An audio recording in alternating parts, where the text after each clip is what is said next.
I won't be able to sell my art at a high price anymore because anybody and their grandma can now create 1 million pieces of art sitting behind their computer. This is the Beyond the Stage podcast series. And on this series, we're going to be taking a behind-the-scenes look at the conversations happening on stage at the TEDx Jumeirah Beach Park's first main event. And I'm being joined right now by an AI expert who's talking about, well, whether AI will kill art, democratize it, or even enhance it. And I'm joined by none other than Alaa Dalghan. He's the founder and owner of CognitDX. How are you, Alaa? I'm good. Thank you for having me. I am so looking forward to this discussion because This is something that I've seen in the news. I'm not an artist myself, but I appreciate art. And I do want to know who made that artwork that I'm looking at or appreciating. So let's start with that. AI art. What is your take on it? Well, this is a big question. I, like you, am not an artist, but I savor and I appreciate and I love and I enjoy art. And I'm specifically interested in the history of art and how it changed across time. And what I found, and the thesis of my talk is, new technology always changes the meaning of the word art. My favorite example, my absolute favorite example, is the impact of camera and photography on the Impressionist movement.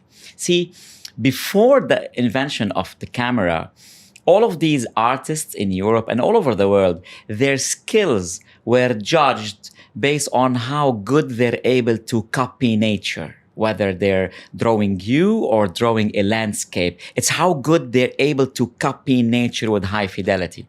But suddenly, the camera is invented, and technology is now copying nature with high fidelity, so humans don't have to.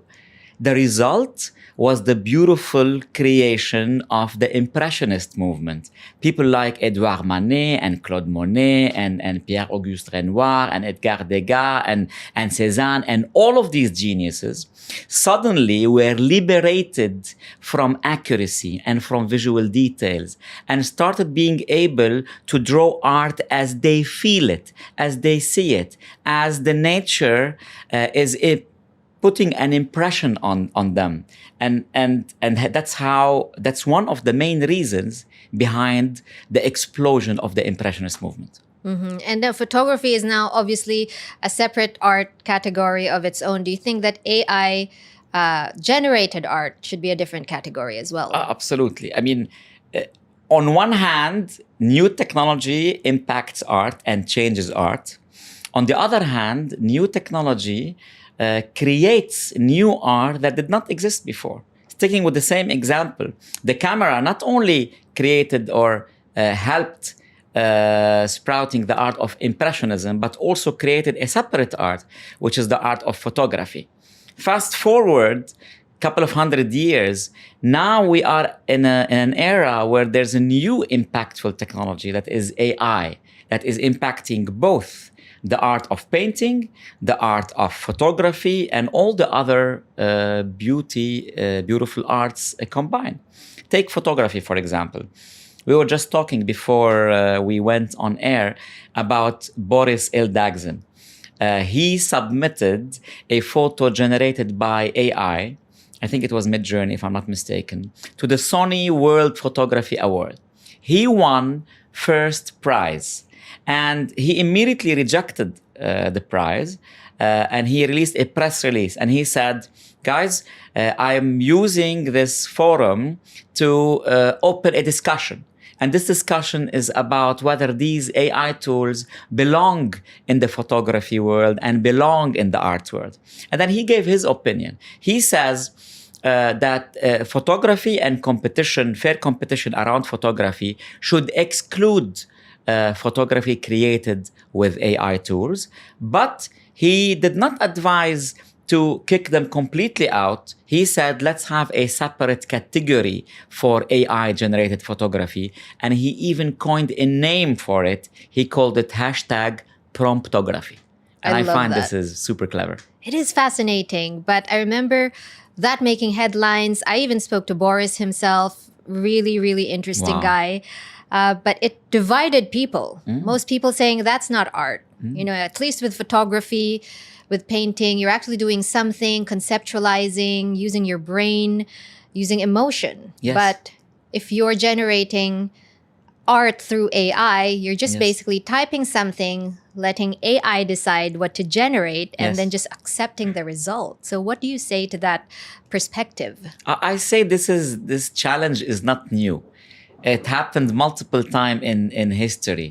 I mean, just imagine, go back to the 1960s when Vera Molnar started experimenting with algorithmic art and generative art. What she used is a drum plotter. And she used to work on the algorithm, on the code itself, allowing the code to generate her own art. And she sparked a discussion back then saying, so what is the art itself, Vera? Is the art the output of your algorithm, or is it the code and the algorithm itself? Well, her answer is always art and creativity is a dance that exists between, in the medium, between the artist and the machine. So this challenge, which is anything created by a machine is not art, is not a new challenge. And in my opinion, is not a challenge that I accept. If you go to Wikipedia and you see the definition of art, they'll tell you art is an expression of human creativity. So does that mean that if an AI creates art, that's not art? I don't think so. If you go to Encyclopedia Britannica, they don't mention human, but they mention conscious. They say art is an expression of conscious activity. That's even more interesting. Does that mean that an art created by AI can be called art if and when one day AI achieves consciousness and until then it's not? All of these questions, there are no categorical answers for them. There are only subjective answers. My subjective answer is art is whatever you want to be art. Art is whatever causes a subjective experience within you. Whatever you enjoy, whatever you relate to, this is art. That's beautiful. But for artists, I'm sure they're up in arms because a lot of them do not want to learn AI, and they're scared that you won't really need the human creativity, the human experience. Humanoid robots will be able to paint better than them, and it's really threatening not only an industry but basically their existence. A lot of artists are really passionate about their work, that it's what they live for. Yeah. I meet many artists, and some of them are scared of AI, and some of them are excited about AI. So it's not the fact that everybody is scared across the board. But let's focus on the concerns of those who are scared. They don't have to use these tools if they don't want to. Everybody can keep producing art in the ways that they love and they enjoy producing art. AI and technology in general is just one extra tool in your tool belt as an artist to experiment with and to produce and to innovate and to imagine. And some people will use this tool, and some artists will stick to what they know. And that's absolutely fine. There are no right answers when it comes to the way or the tools by which you use your art. In the creative world, it's so different because everyone's saying in the workplace, you will get left behind. You will lose your job if you don't know how to use AI. But in art, you actually have the choice to embrace it or keep doing your stuff. I don't agree completely with the fact that AI will take people's jobs. That's a separate discussion than art. But in general, in brief, every time a new technology comes along, yes, it destroys a big number of jobs, but it ends up creating a lot more new jobs that we didn't imagine before. Just think in the early 1900s when Thomas Edison invented the lamp, right? The first people to lose their jobs were those who filled the street lamps with oil every evening. But new jobs were created: electricians, power substations workers, maintenance engineers. Think of inventing the car by Henry Ford. People who do horseshoes lost their jobs. But then you got mechanics and you get tires repairmen. Okay, think of the early 1980s when I was growing up. If I told my grandpa I want to be a website developer or a digital social media marketing expert, he wouldn't have even known what I'm talking about. Technology, yes, it kills jobs, but it always creates more jobs. The net is always positive. All we have to do is take care of the people stuck in the transitionary period between the old jobs being killed and the new jobs being created. You're such a glass half full kind of guy. You have to.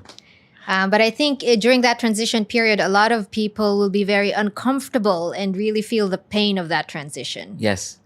Yes, you're right. So when it comes to AI in general, there's always this transitionary period. The transitionary period is solved with a combination of upskilling and reskilling those who can be upskilled and those who cannot be for, age reason or ability reason or, personal reasons.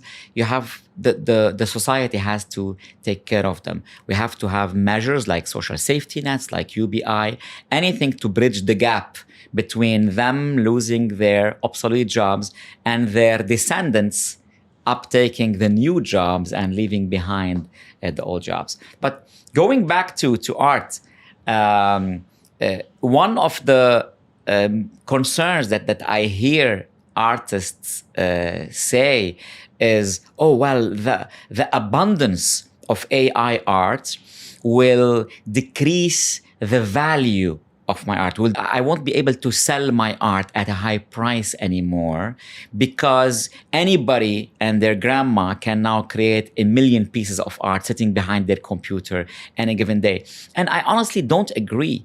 And I have multiple counterexamples for that. Number one, even when people invented the factory and we now can print, 3D print, or do anything in mass, produce anything in mass, still handmade statues and handmade art still commands higher price than mass-produced art. Artisanal art commands higher price. Same thing applies to art. It was Basquiat, I think, who once said, people buy my art because they want to own a piece of my soul.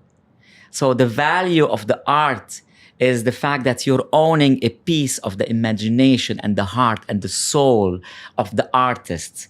And that's why art produced by human artists will never cease to be valuable. People will assign little or more value to art produced by AI, by non-human agents, but art produced by humans will always have and command higher price because we love to own small pieces of souls of artists. You're right. For many people, the relationship with art or a certain piece of art goes so deep, and it has something to do with how the artist that created it really make them feel. Yeah. Do you see a future where AI art can coexist with, handmade, the traditional art?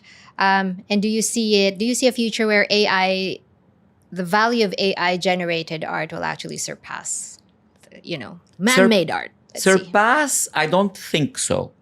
But I might be wrong. Do I see a world where AI-generated art coexists with human-generated art? Absolutely. This is the only outcome. It's an inevitable outcome that we started to see, a world where AI-generated art and human-generated art and art generated by humans using AI tools are all coexisting on the same plane for everybody to savor and enjoy. If you ask me about whether it will become more valuable, I would still argue that no, humans love to own the fruit of other humans' consciousness, of other humans' imagination, of our other. It's a labor of love producing a piece of art. And when you own it, you're owning part of this love, you're owning part of the emotions of the artist that went through creating it while he or she were creating it. And that's cannot be captured by AI. And there will come a time when AI will be sentient and generate its own art without the need for a person to prompt it. Yeah.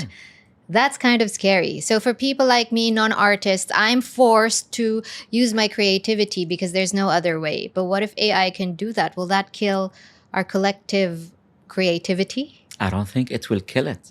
I don't think we create because we have to create.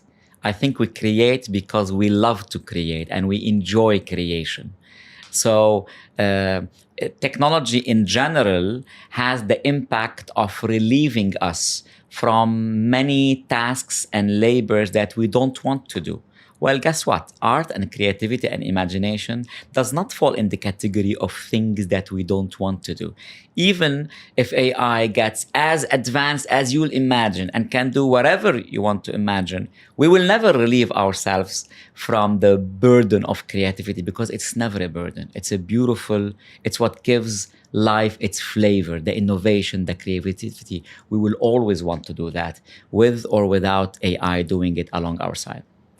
We've been talking about AI generated art, but really what you're underlining are human values and human connection. And that is beautiful. So thank you for that. My and I'm pleasure. sure a lot of people disagree with you. Yeah, But the way that's you fine. explain everything, it's just like, it's a no-brainer. Yes. Again, this kind of discussion is not a scientific discussion. This kind of discussion is not a matter of fact kind of position. It's 100% subjective, exactly like the feeling of art is subjective. So they always say the difference between art and beauty is art is about who produced it, and beauty is about who's savoring it and who's appreciating it. Okay. As of today, historically, the first who produces art was always a human. Now we're living in a new era where this who produces the art can be either human or AI. Now we have the second who's appreciating the art, who's savoring the art, who's savoring the beauty. As of today, because AI is not conscious, only humans can savor art. Maybe in the coming future, when or if AI achieves consciousness, we will also have AI savoring art and appreciating beauty, not only creating it. Well, thank you so much for your time, Alaa. And of course, you've given Pleasure. us a lot of things to think about. And we will revisit this subject when there are developments in AI and art, of course. It would be my pleasure. Thank you for having me, and thank you for the podcast. Thank you so much. Alaa Dalghan is the owner of Cognit DX. And of course, he is passionate about talking about AI and art.